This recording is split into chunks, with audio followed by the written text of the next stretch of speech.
We're travelling in the ancient Kingdom of Magadha in northern India, in the plain of the Ganges. I've come here looking for the roots of today's vegetarian and vegan movements. As a long-time vegan, I want to know how we've got here. In this series, we'll discover how the ideas around vegetarianism have changed and spread up until the present. Those ideas emerge almost simultaneously in the middle of the first millennium BCE, both here in the Magadha kingdom and in the Greek world. This series begins with 3 episodes centred on 3 pivotal teachers. We'll get to the third of them, Pythagoras, later. He is gathering followers to his meatless musical mathematical cult around the Mediterranean shores.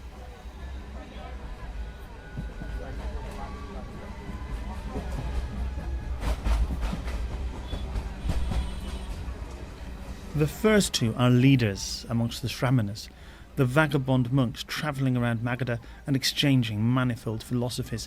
They renounce home, possessions, and the old-time Vedic religion. The 2 men know about each other. They teach in the same town. Their orders will become major religions. And the man we know as the Buddha is only the second of them. Farming is spreading through the fertile river plain. Urban centres are developing, and with them, revolutionary ideas about our relationship with animals, especially in the Magadha capital.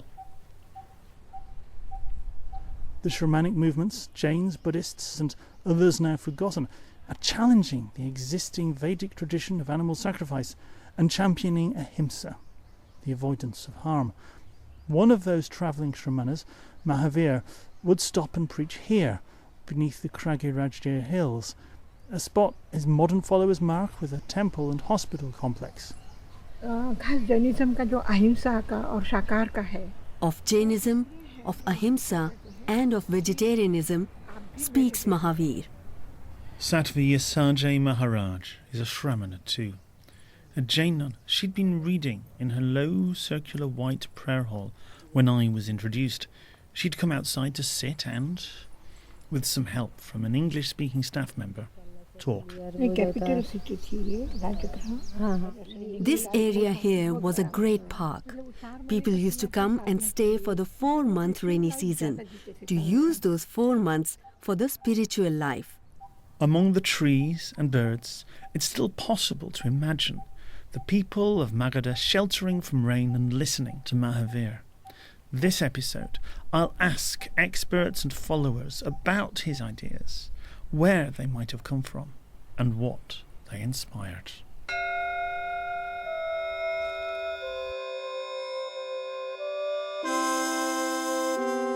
Vegetarianism, the story so far, with me, Ian MacDonald.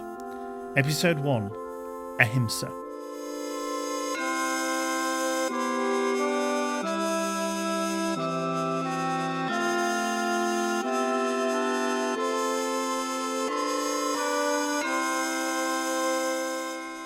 I want to start at the very beginning. Archaeology suggests humans first gathered, then also scavenged, then also hunted for at least 2 million years before the philosophers of India and Greece. If we look at the way a cat kills a mouse, they evidently don't show any anxiety or ambivalence about it. It's just something they do. But humans appear to be different. James Serpell thinks animal ethics begin to stir deep in prehistory. I'm Professor of Animal Welfare at the University of Pennsylvania in Philadelphia. What are the hunter-gatherer cultures that have survived in the present day show us about ancient attitudes towards other animals? The way they view it is very much analogous to the way they view killing another human being. A morally hazardous thing to do with repercussions. Could you give me a typical example of hunter-gatherer cult? Some of the Inuit tribes, they are actively apologizing to whatever they kill and expressing all kinds of thanks and gratitude to the animal and how they would never have done it if it wasn't an absolute necessity, that they were starving, children were starving, and they had to do this. Among the Amazon Indians, it's the same. If you look at the Kung San in Bushmen in South Africa, it's the same. You look at the Aborigines, it's the same. What could be more expressive, as it were, of that level of guilt, that level of anxiety and ambivalence, than to have the hunter emptying his heart out to the slain animal and apologizing and making all these explanations for why the thing had to be done. Some anthropologists are sceptical about whether these surviving hunter-gatherers can speak for the cultures who settled into farming. But they remain our only clue. We have the spread of agriculture. How does that change our relationship? Well, it changes it very dramatically. The humans are placed in this position of responsibility over the animals. It made the whole thing become hierarchical. You see, religions after that period become hierarchical. So the gods are above men, men are above the animals, and the animals are above the plants, and you get this hierarchical worldview. They performed many sacrifices.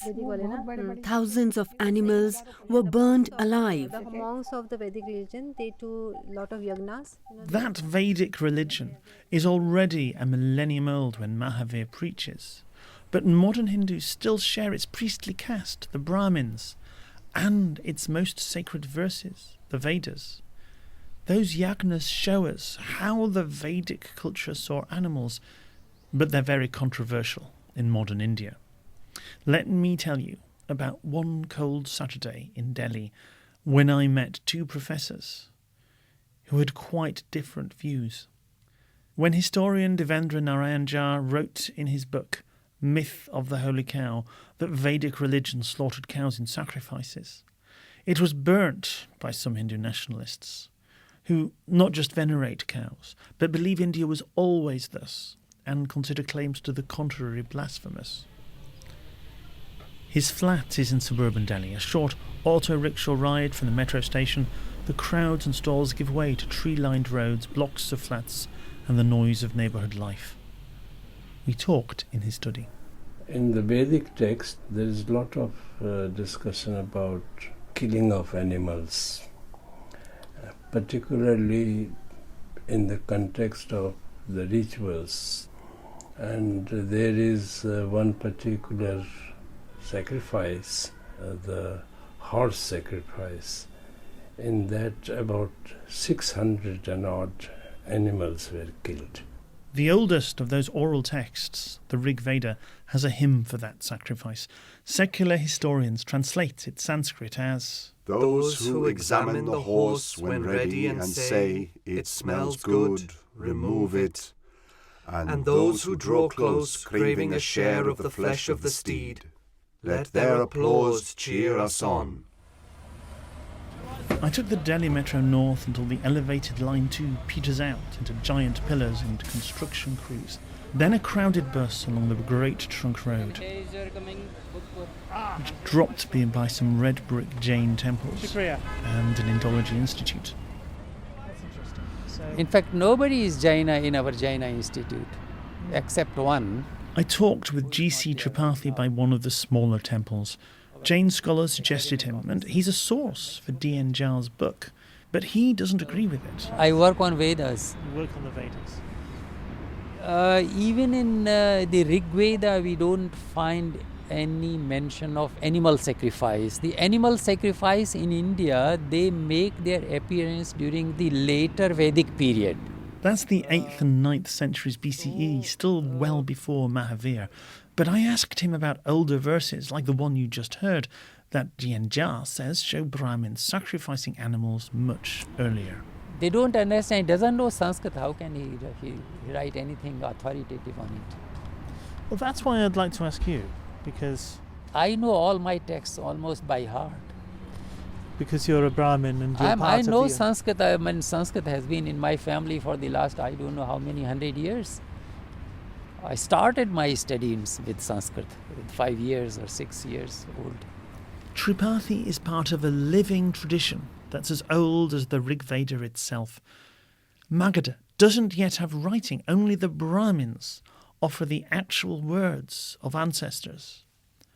Oxford University Indologist Richard Gombrich.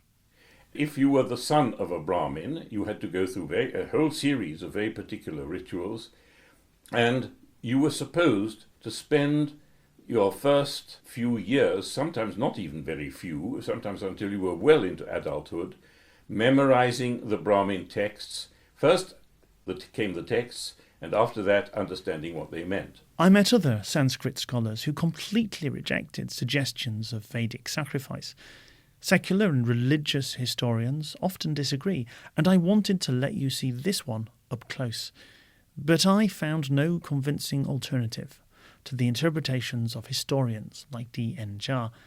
They believe the ancient Brahmins sacrificed animals, if not burning alive, and that their verses recall a distant past of nomadic herding, before slow centuries of spreading eastwards down the Ganges. We'll catch up with this controversy when the story reaches modern India.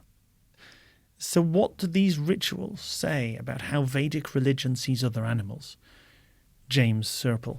When you get to these more hierarchical agricultural and pastoral systems, they've looked after these animals from birth, and yet at the end of the day, they're going to betray that trust. They're going to kill those animals. In the Rig Veda, the hymn of the horse sacrifice ends. Truly, here thou diest not, thou art not harmed, by easy paths unto the gods thou goes.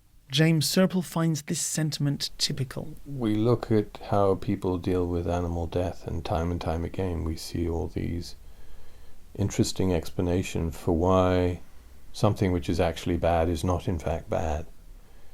It represents something else, or it's symbolic, or it's because we're sending the spirit of the animal to its homeland, all this stuff. Some 20th century scholars speculated that the idea of actual non-violence developed out of that ritual denial of harm, perhaps in stages via the purifying temporary vegetarianism of a Brahmin priest before a sacrifice. We'll never know how much the Brahmins and Shramanas borrowed ideas from each other. But we do know that by the time of Mahavir, some Brahmins are passing down philosophical works called Upanishads that respect their rituals but also include some ideas they share with the Shramanas. The people were there who renounced the world. They lived on the fruits of the forests, or they begged their food in the city. In Upanishads there is emphasis on ascetic life, and therefore there is also emphasis on non-killing of animals, and this ties up with more or less contemporary Buddhist movement and Jain movement. So this is a Sanskrit text, it's part of the Brahminic tradition. And the idea of Ahimsa, the seeds of vegetarianism, are already there. Yes, it's already there. What exactly is this word that English renders Ahimsa? Richard Gombrich. Ahimsa is grammatically from han, to kill, or sometimes just to strike, but hingsa means desire or wish to kill, and is the negative. So ahimsa means lack of wish to kill. Ultimately, it is a psychological term. And the literal meaning of Shramana reminds us what unites these itinerant begging mendicants. Yesajay. श्रमण का मतलब कि जो अपने Shaman means one who meditates, works hard, labors. His aims and goals he achieves with his own hard work. with own effort. The Shramanas believe you can achieve enlightenment or whatever the goal is through your own efforts. No depend other. You can only be born a Brahmin, but anybody who has left the household life and decided not to take part either in production or reproduction, there is a Shramana.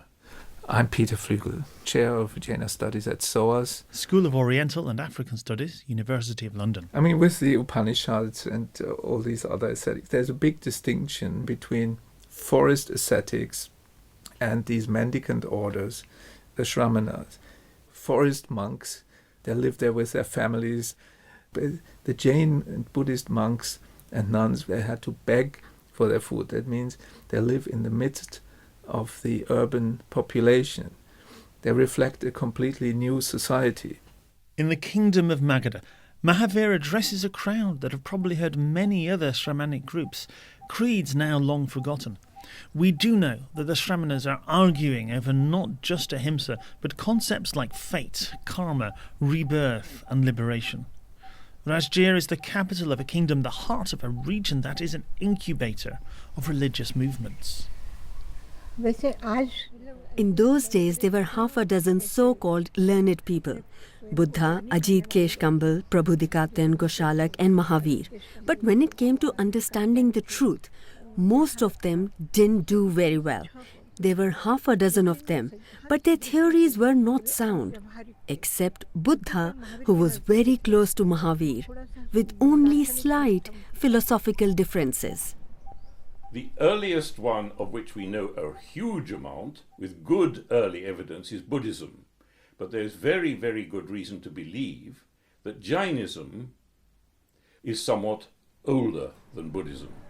The first thing is that Jainism is a pre-Vedic and a prehistoric religion. Dr. Priyadarshana Jain leads the Department of Jainology in the University of Madras. It's a Victorian university by the Bay of Bengal. The theology departments are in a building storied around a courtyard to let the sea air circulate. I came to her room next to the departmental office milling with her students to ask questions about what Jains believe. Lord Mahavira was not the founder of Jainism. He was only the 24th teacher of Jainism. The Jains themselves would say it's thousands of years older than Buddhism. We needn't accept that because there's no good evidence at all. But certainly it's a few generations older than Buddhism. The person who might be historical is the one before Mahavira, Parshva. How radical was vegetarianism at the time? Vegetarianism was very small. Most people weren't vegetarian. Outside of Magadha, Bihar state, there were more non-vegetarians. Parshva's impact was here. What set Mahavir's message apart? What was specific to him? What would we hear if we were sheltering here in the rainy season?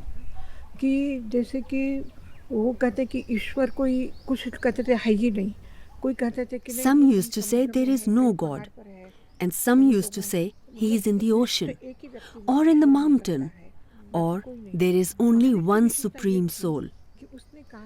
Mahavir said that every soul can be supreme.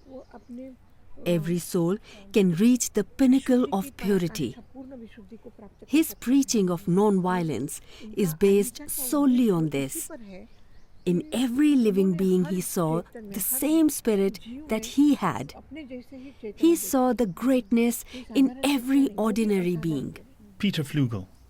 Mahavira as a historical person is difficult to figure out because the texts are late and obviously constructions made for a particular purpose. For example, texts put Mahavir in the 6th century BCE, historians more often the 5th. According to them, Mahavira was the son of a king or tribal leader who realized the futility of worldly existence, left his family and wandered about as a mendicant. From the Agranga text.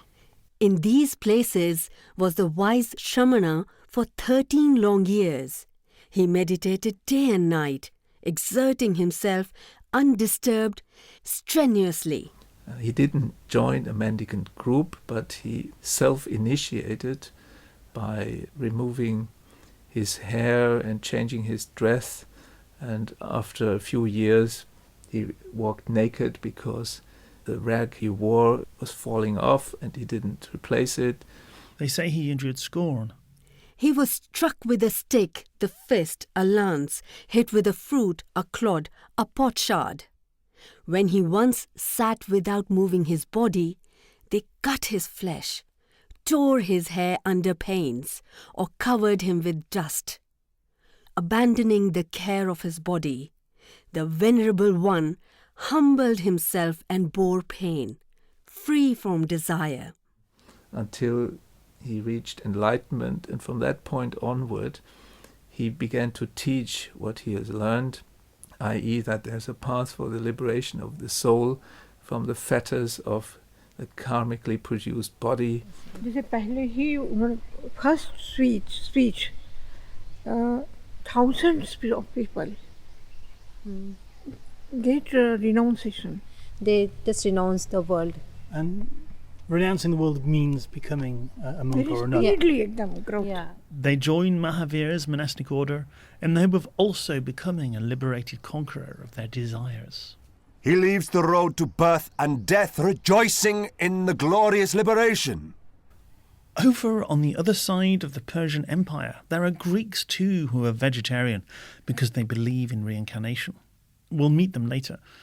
Richard Gombrich told me how the idea of rebirth emerges in Vedic religion, not initially as something that happens for everyone. According to the last book of the Rig Veda, there is a cycle of rebirth for human males.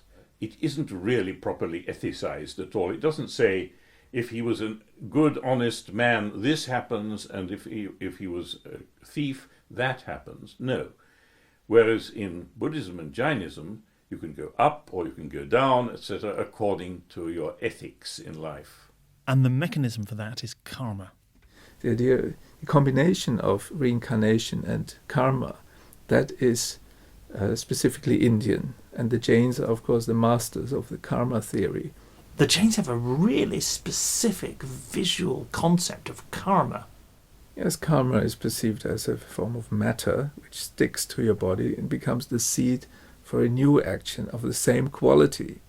So if one doesn't act violently, one can step by step withdraw from this predicament and ultimately, after many, many rebirths, leave this terrible cycle of re-death.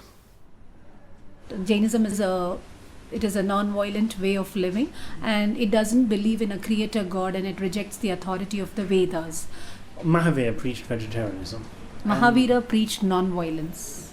We don't have the word vegetarian in any Jain scripture. We have Ahimsa. We have live and let live. We have mutual interdependence. Parasparo upagraho jivanam. The word vegetarian is a 19th century invention. We'll encounter many different ideas around the ethic of not eating animals, not all of which translate perfectly to the modern concept of a complete and permanent principled abstention from eating flesh. The roots of vegetarianism singular lie in many different vegetarianisms plural. Those early Jain texts are indeed overwhelmingly strongly, for want of a better word, vegetarian. A couple of ostensible exceptions in special cases suggest to historians like D.N. Jha that progress towards strict vegetarianism might still have been going on at the time of Mahavir. Peter Flugel. In the texts, there is mention of Mahavira eating meat that was prepared for him of a dead cock, a roadkill, as it were, for him to regain his health.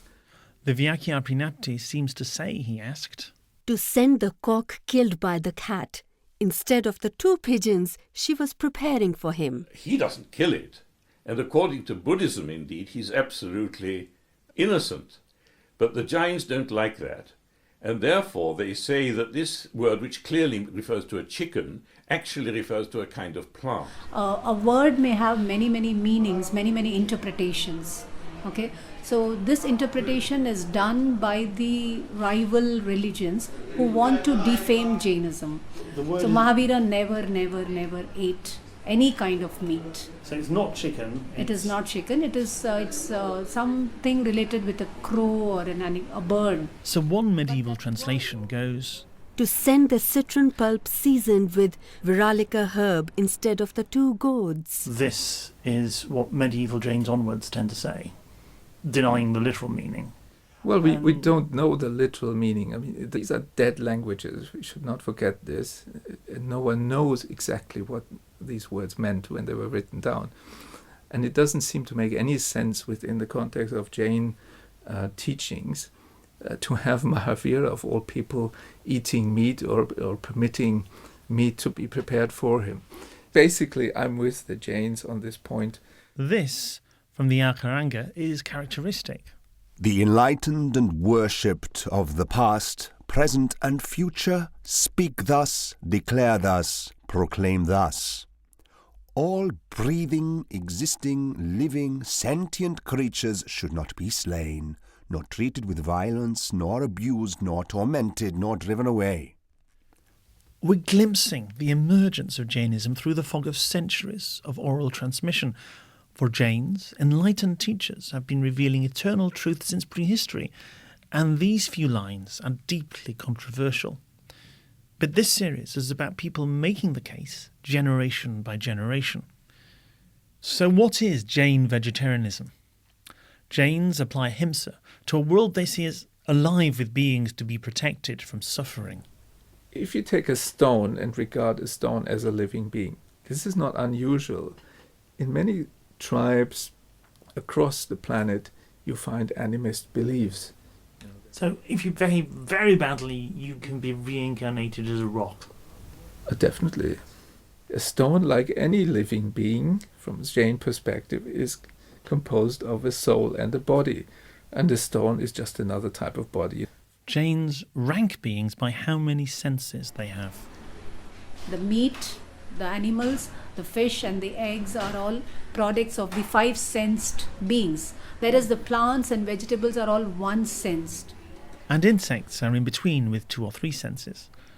Taking it through to a logical conclusion, early Jains look at plants with more potential for life, like root vegetables that can sprout indefinitely, conclude they must contain infinite lives, and so...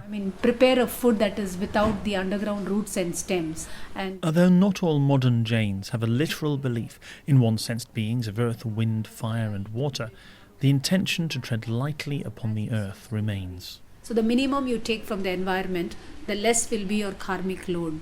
And the more you exploit and take from the environment, the greater will be the karmic load as well as the carbon imprint that we leave in the environment.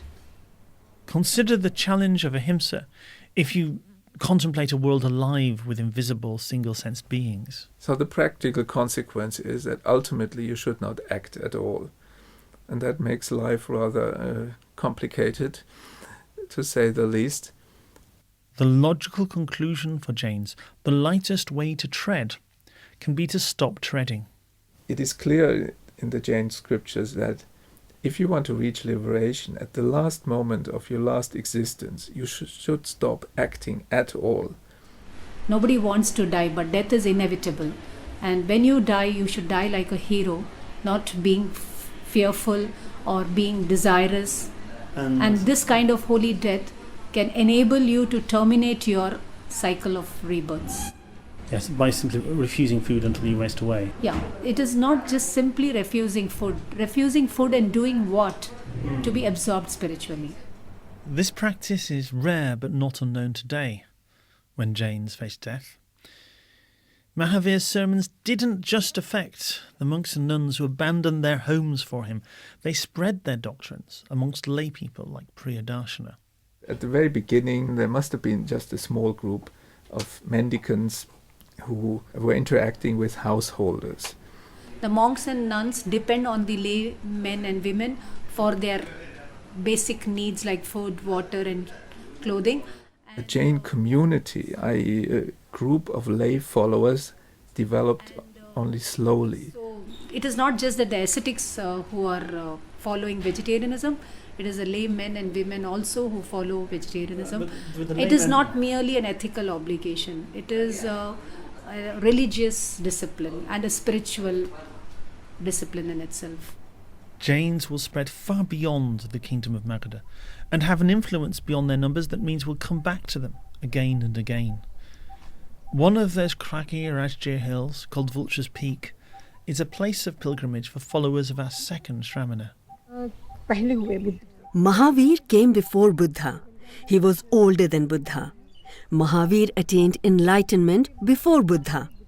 After Mahavir, Buddha lived on after Mahavir's nirvana. Buddhists even have the story of how, after his death, news was given immediately to the Buddha. Next episode, we turn to the philosophy that will carry the idea of a fleshless diet throughout Asia, to Prince Gautama,